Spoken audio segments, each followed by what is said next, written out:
សូមគោរពជំរាបសួរទៅដល់ពុកម៉ែបងប្អូនមីងទាំងអស់ដែលបានទស្សនានៅវីដេអូនេះថ្ងៃនេះផងដែរ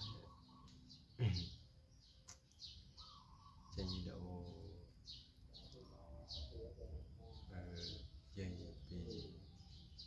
បទពិសោធន៍ជីវិតដែលបានជួបកន្លងមករឿងល្អមិនជាបញ្ហាតែរឿងពិបាករឿងមិនស្រួលនៃជីវិត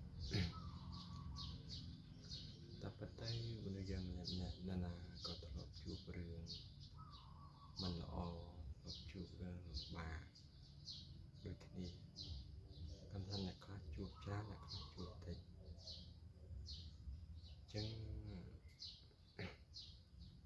ហើយក៏គ្មាននរណាម្នាក់ប្រាថ្នាចង់ជួបរឿងលំបាកនៃជីវិតដែរប៉ុន្តែយើងត្រូវតែជួបវាជារសជាតិនៃជីវិតចឹងរឿងលំបាកទាំងឡាយណាដែលយើងបានជួបក៏វាធ្វើឲ្យយើងរឹងមាំនៅពេលដែលយើងឆ្លងរឿងលំបាកនេះទៅបានហើយរឿងលំបាកសេចក្តីទុក្ខសោកខាងក្រៅវាជាផ្នែកមួយរឿងដែលសំខាន់គឺយើងចិត្តគំនិតរបស់យើងហ្នឹងវាថាយើងដេកដួលទៅតាមរឿងលំបាកហ្នឹងអស់ចឹងបើសិនជាយើងដេកដួលទៅតាមរឿងពិបាកហ្នឹងគឺជីវិតយើងនឹងរកភាពសុខស្រួលឬភាពសប្បាយនឹងដែលសេចក្តីសុខនឹងអត់ឃើញព្រោះថា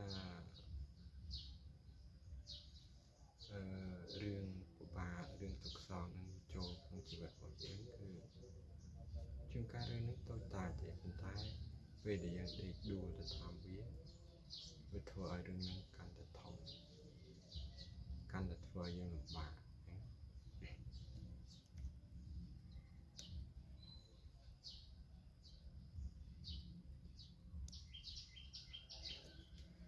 ចឹងហើយមិនថាបងប្អូនមិនថាខ្ញុំគឺជួបរឿងលំបាកដូចគ្នានៅក្នុងជីវិតប៉ុន្តែយើងត្រូវធ្វើយ៉ាងណាគឺធ្វើផ្លូវចិត្តយើងរឹងមាំ